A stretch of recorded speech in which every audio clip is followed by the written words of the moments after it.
Assalamualaikum. Round 2.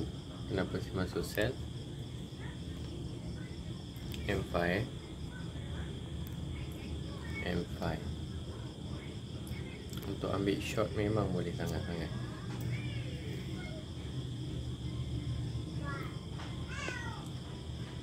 Ni kenapa saya masuk sel, sebab market sangat-sangat kuat sel.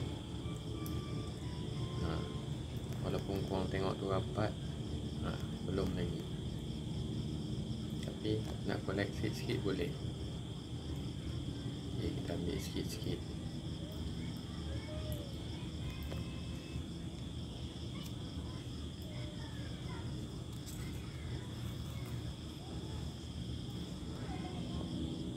Boleh collect sikit-sikit dengan tambah-tambah.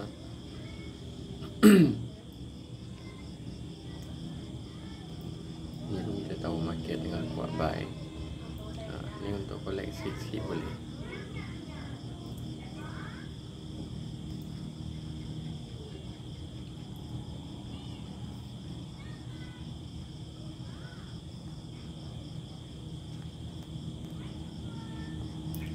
M1.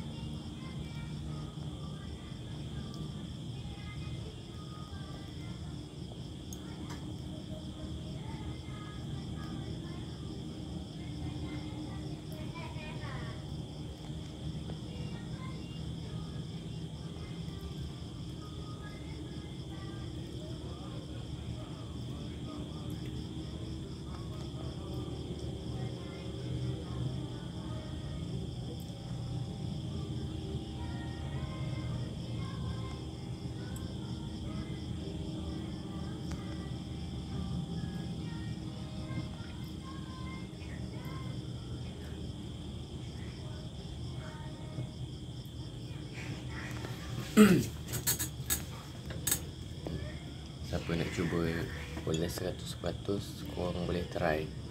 Nampak? Bonus support margin support margin. Rugi kalau tak collect.